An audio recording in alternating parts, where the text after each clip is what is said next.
नमस्कार। भारत के प्राचीन ग्रंथों को सरलता से समझने और उनको रोचक बनाने की मेरी ये कोशिश है और इसी को आज आगे बढ़ाते हैं। अपने पिछले वीडियो में मैंने बताया था कि ब्रह्मा जी ने जब सृष्टि की रचना की, जो भागवत पुराण और विष्णु पुराण में मेंशन है, तो उन्होंने किस तरह से उस सृष्टि की रचना की शुरुआत की और किस बेसिक कितने वर्गों की उन्होंने रचना करने के लिए सोचा। तो कितने क्लासिफिकेशंस उन्होंने एक तरह से किए, जैसे बुद्धि, मन, उसके बारे में एक सेपरेट पिछली वीडियो है जो आप देख सकते हैं। उसी को आगे बढ़ाने के लिए कि इसी ब्रह्मा जी की सृष्टि को समझने के लिए हम आज 4 बातों को मूल रूप से समझेंगे। पहला है पंच महाभूत, जिसे हम कहते हैं हमारे 5 तत्व हैं, वो उनके बारे में। दूसरा हमारा है 7 लोक, पुराणों के हिसाब से कौन से 7 लोक बताए गए हैं। और तीसरा प्रलय, पुराणों में क्या लिखा है कि प्रलय कब आएगी और कितने प्रकार की प्रलय है। चौथी बात हम समझेंगे कि हमारे वेद, हमारे जो पुराण हैं, वो इस बात को इन लोक से रिलेटेड कैसे देखते हैं और ऋग्वेद या यजुर्वेद मंत्र कैसे उनके साथ जुड़े हुए हैं। इन्हीं को आगे बढ़ाते हुए पहले देखते हैं कि हमारे 5 तत्व कौन से हैं। तो पहला हमारा तत्व है पृथ्वी, जल, अग्नि, वायु, आकाश। हम सब जानते हैं पृथ्वी, जल, अग्नि, वायु, आकाश क्या है। इसी को अपने शरीर से संबंधित देखते हुए हम समझेंगे हमारा हड्डी, मांस या हमारे नाखून, ये सब जो एक शरीर के जाने के बाद, उसके संस्कार के बाद, अग्नि संस्कार के बाद जितने तत्व बच जाते हैं, जो राख बचती है, जो तत्व बचते हैं, जो हड्डी बचती है, वो तत्व अर्थात जो इस पृथ्वी पर रह जाती है किसी भी रूप में, जो पृथ्वी में समाती है बाद में, और उसके अलग रिचुअल्स हैं। दूसरा हमारा तरलता, पानी वाला तत्व, जिसमें खून पसीना हो गया, कफ भी हम कह सकते हैं, वो भी आ गया। वो सब हमारे जल तत्व से संबंधित हैं। तीसरा अग्नि है, जो अग्नि को हम प्रज्वलित करते हैं, वो अग्नि, सूर्य की गर्मी, वो अग्नि, और भूख या प्यास संबंधित हमारी जो अग्नि, शरीर की अग्नि है, शरीर का तापमान है, वो। वायु है, हम वायु को स्पर्श तो ऐसे महसूस कर सकते हैं, और वायु हम ब्रीदिंग भी करते हैं, हम सांस भी लेते हैं, तो सांस के रूप में भी वायु है। आकाश आसमान है। आकाश हमारे इस कमरे में जितना स्पेस है वो भी वही तत्व है, आकाश तत्व है। और हमारे शरीर के अंदर भी जितने स्पेस बने हुए हैं, जैसे हमारी साइनस कैविटीज ही सोच लीजिए, वो भी, उसमें भी वो आकाश तत्व है हमारे शरीर में।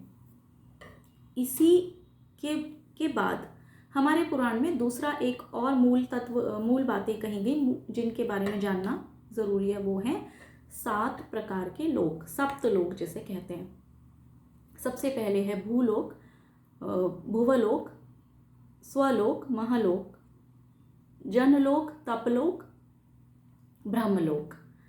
अब इसी को दोबारा धीरे से मैं समझने की कोशिश करती हूँ कि भूलोक पृथ्वी है, भुवलोक वायुमंडल है, या आप कह लें कि पृथ्वी से सूर्य तक का जो जगह है, वो लोक है, उसको हमने भूलोक में रखा। स्वलोक उसके ऊपर है, जहाँ, जिसे हम स्वर्ग कहते हैं।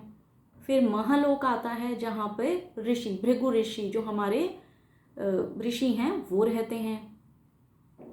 जनलोक, जहाँ पे ब्रह्मा जी के पुत्र रहते हैं, जो हमने कहा सनकादि ऋषि के बारे में भी मैंने एक वीडियो और पिछले कई वीडियोस में उनके बारे में बातें की हैं।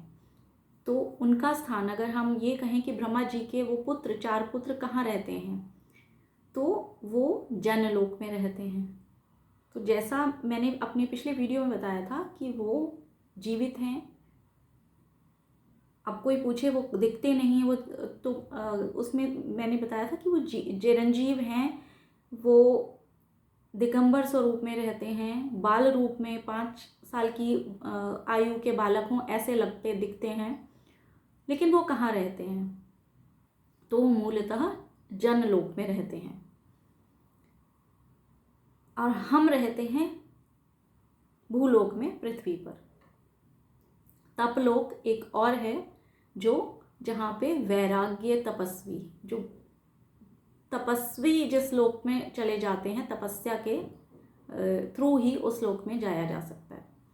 एक ब्रह्मलोक है जहाँ ब्रह्मा जी रहते हैं। तो ये 7 लोक हैं हमारे। तो पृथ्वी पे कौन रहता है, हम रहते हैं, और हमारे साथ हमारे पशु हो गए, पक्षी हो गए, पेड़ हैं, ये पृथ्वी लोक है। दूसरा हमारा आसमान है जहाँ पे पितृलोक कह दीजिए, बादल, पितृ, ये सब हैं जो भुवलोक हैं। फिर स्वर्ग लोक में इंद्र आदि देवता रहते हैं। उसके बाद फिर हम आ गए कि हमारे भृगु ऋषि रहते हैं। तो भृगु ऋषि जब भी प्रलय आती है, प्रलय को भी अभी हम समझेंगे कि कितने तरह की प्रलय हैं, तो ये जनलोक में चले जाते हैं। अब जनलोक में जहाँ ब्रह्मा जी के पुत्र रहते हैं वहाँ चले जाते हैं। तपलोक जो वैराग्यवान तपस्वी हैं और ब्रह्मा जी रहते हैं। तो ये हमारे 7 लोक हैं शास्त्रों के अनुसार। उसके बाद हमारे 7 पाताल भी हैं जो हम नीचे हैं उससे। वो हैं अतल, वितल, सुतल, तलातल, महातल, रसातल, पाताल। वही दैत्य, नाग रहते हैं।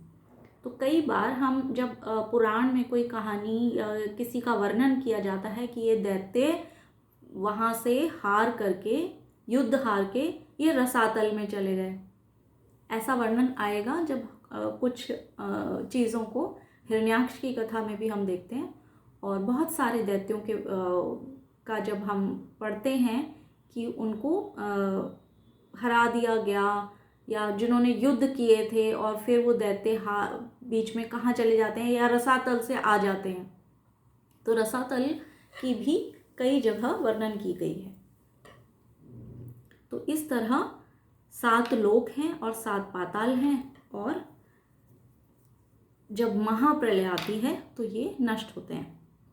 अब प्रलय पे हम बात करेंगे कि कैसे है प्रलय। जो हमारे पुराणों के हिसाब से है वो है नित्य प्रलय, नैमित्तिक प्रलय, प्राकृतिक प्रलय और आत्यंतिक प्रलय। थोड़ा सा कंफ्यूजिंग, कॉम्प्लिकेटेड लग रहा होगा, लेकिन नित्य प्रलय को हम समझते हैं डेली।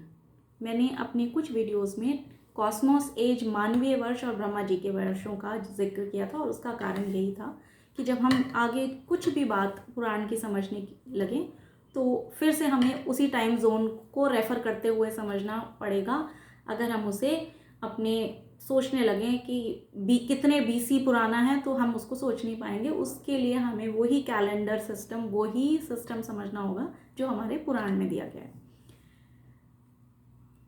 तो नित्य प्रलय कब आती है, तो हमारा मानवीय दिन बताया गया है पुराणों में, जिसकी चर्चा भी हम कर चुके हैं कि मानवीय दिन 24 घंटे का होता है, सबको पता है। उसमें दिन है, उसमें रात है, संध्या है।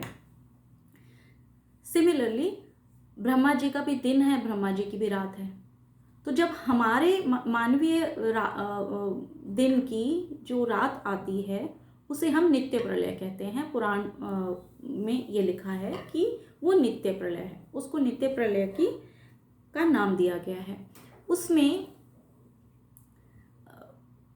ये कहते हैं कि चेतना उस वक्त चली जाती है, तो इसलिए ये हम शरीर है, हम गहरी नींद में हैं, चेतना हमारी चली गई, तो उसको उसका नाम नित्य प्रलय है।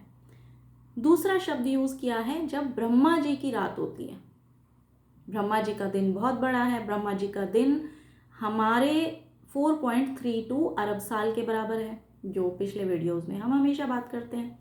तो उनकी जब रात आती है उतनी ही लंबी उनकी रात होती है, तो वो नैमित्तिक प्रलय है उसमें, और वो भी उतनी लंबी होती है उसमें। फिर क्या है, नैमित्तिक प्रलय में नई सृष्टि बनती है। अभी कौन सा टाइम चल रहा है जिससे हमने पीछे डिस्कस किया है वीडियोस में, अभी हमारा ब्रह्मा जी का 51 ईयर एज की है, और उसमें हमारा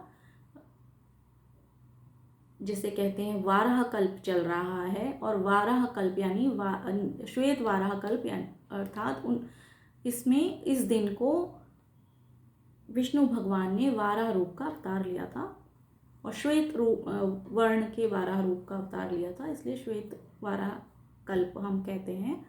और इसमें हमारा 7वां मनवंतर चल रहा है। उस दिन को 14 मनवंतर में डिवाइड किया गया है, तो 7वां मनवंतर चल रहा है, विच मीन्स कि दोपहर कह लीजिए, ब्रह्मा जी की दोपहर चल रही है।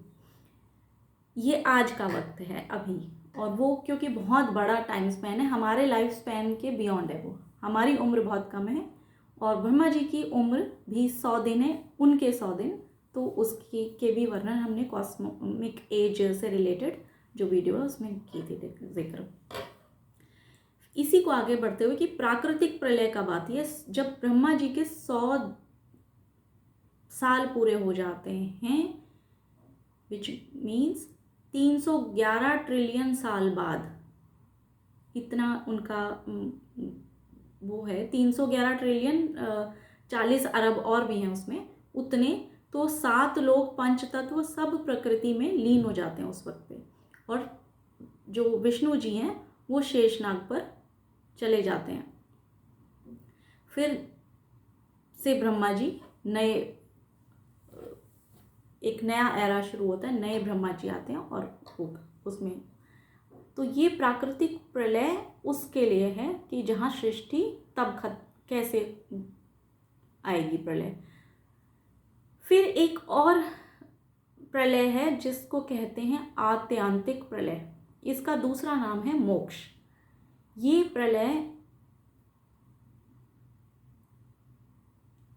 हर किसी का नहीं, इसके लिए बहुत ज़्यादा तपस्या या मोक्ष वाली हम कहते हैं कि भक्ति के मार्ग से या ध्यान के मार्ग से, तप के मार्ग से जो जाता है वो उसमें उस मोक्ष प्रदान उसको मिलता है। मोक्ष से जुड़ी हुई भी एक सेपरेट वीडियो भी बनाऊंगी मैं, और आप नोट कर सकते हैं। इससे जुड़ी एक वीडियो बनाने की कोशिश करूंगी।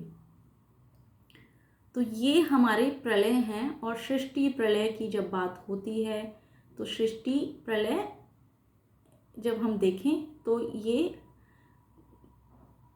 जब हमारे रात आती है तो हमारा शरीर बचा हुआ होता है, शरीर को कुछ नहीं होता। इसी तरह जब ब्रह्मा जी की रात पे नैमित्तिक प्रलय आती है तो 3 लोक जो हैं, ओम भूर जो मंत्र है उसमें भी हम देखते हैं, तो भूर भुवः स्वः, ये 3 लोक लुप्त होते हैं, 4 लोक बच जाते हैं। प्राकृतिक प्रलय जब आती है, जिसे ब्रह्मा जी की पूरे जीवन के अंत में, उनकी लाइफ के बाद, तब सिर्फ विष्णु भगवान बचते हैं। ये भागवत पुराण के अनुसार, विष्णु पुराण के अनुसार हम बात कर रहे हैं। और एक आत्यंतिक जिसे हम कह रहे हैं मोक्ष, वो जीव मुक्त हो जाता है हमेशा के लिए। फिर वो सोल बार बार जीवन मरण मृत्यु के चक्र से निकल जाती है। और कहते हैं हम शास्त्र पुराणों के हिसाब से ये है कि हम फिर से जन्म लेते हैं, फिर जाते हैं, फिर से जन्म लेते हैं, फिर जाते हैं, और उसमें किसी भी स्वरूप में भी हम जन्म लेंगे। उसका अलग एक बहुत बड़ा पुराणों में दिया है। कोशिश करेंगे उस पर अगर कुछ हम शॉर्ट में कुछ चीज़ निकाल पाए तो। पर ये अपने आप में एक बहुत बड़ा अध्ययन का टॉपिक है, और कहाँ पे क्या बात कही गई है उसको मैं आगे ज़रूर लाने की कोशिश करूँगी। तो प्रलय ऐसे है, और अगर हमें सिंपली कहता है कि इतने दिन के बाद सृष्टि ख़त्म हो जाएगी, तो सृष्टि कब कब ख़त्म हो रही है, कब, उसको हमें समझना होगा कि संध्या है, क्योंकि कई जगहों पे प्रलय की बात कही है। यही 4 तरह के प्रलय पुराण के हिसाब से हैं। कई जगह संध्या की बात करी गई है, जैसे 4 युग हैं और हर युग के पहले संध्या है, जो भी मैंने एक पिछले वीडियो में डिस्कस किया था, कि जो कॉस्मिक एज से रिलेटेड वीडियो है उसी में मिल जाएगा आपको। कि उसी को दोहरा देती हूँ कि हमारा जो सतयुग है उससे पहले 400 साल की संध्या है, त्रेता युग में 300 साल की, द्वापर से पहले 200 साल की, और कलयुग से पहले 100 साल की संध्या की बात की है।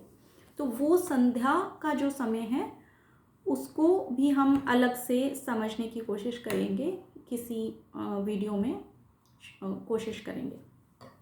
अब इसी को, जो हमारे 7 लोक हैं, इसको हम अपने मंत्रों से समझते हैं कि हमारे मंत्र क्या कहते हैं। तो जब हम ओम भूर्भुवः स्वः, ये मुझे लगता है हम में से हर किसी को इस मंत्र के बारे में पता है, और ये मंत्र 2 जगह पे मेंशन है। ऋग्वेद में भी मेंशन है और यजुर्वेद में भी मेंशन है। यजुर्वेद मोस्टली यज्ञ अनुष्ठान के लिए, उसमें बहुत सारी बातें कही गई हैं। ऋग्वेद में ये ओम भूर्भुवः स्वः तत्सवितुर्वरेण्यं भर्गो देवस्य धीमहि धियो यो न प्रचोदयात्, इतना ही दिया हुआ है। यजुर्वेद में एक इसका लंबा स्वरूप है, उसमें क्योंकि ये जब ऋग्वेद में जो ये मेंशन किया है तो 3 लोक भूर्भुवः स्वः की ही बात हुई है। जब हम यज्ञ अनुष्ठान कर रहे हैं तो हम सारे 7 लोकों के लिए ही अनुष्ठान करते हैं, और वो अनुष्ठान में जो मंत्र है वो है ओम भूर ओम भुवः ओम स्वः ओम महा ओम जनः ओम तपः ओम सत्यम ओम तत्सवितुर्वरेण्यं भर्गो देवस्य धीमहि धियो यो न प्रचोदयात्। प्रोनाउंसिएशन में अगर कोई भी गलती हुई है तो उसके लिए माफ़ी चाहूँगी। और क्योंकि मेरे को संस्कृत उच्चारण में मैं ट्रेंड नहीं हूँ, लेकिन जिस तरह से हम नॉर्मल घर में इसको उच्चारण करते हैं उसी तरह से मैंने इसका उच्चारण किया है। तो ये मंत्र हैं जो हमारे सप्तलोक से रिलेटेड भी हमारे ऋग्वेद यजुर्वेद में मिलते हैं। तो इसी चर्चा को हम आगे बढ़ाएंगे, और भी बहुत सारे तथ्य सिद्धांत जो हमारे पुराण में लिखे हैं उनके बारे में बात करेंगे, ताकि जब हम कोई चैप्टर या किसी घटना के बारे में उसमें पढ़ें तो हम उसको समझ लें आसानी से, और हमें वो रोचक भी लगे, इंटरेस्ट और ज़्यादा आए उसमें। तो पुराण में कई बातें उनको समझने के लिए मेरी यही कोशिश है कि उसमें कुछ चीज़ों को सिंप्लीफाई करने की कोशिश मैं करती हूँ। उम्मीद है आपको ये जानकारी या जो भी तथ्य मैं साझा करती हूँ वो अच्छे लगते होंगे। और इसी के साथ आज के वीडियो को यहीं पे मैं ख़त्म करती हूँ।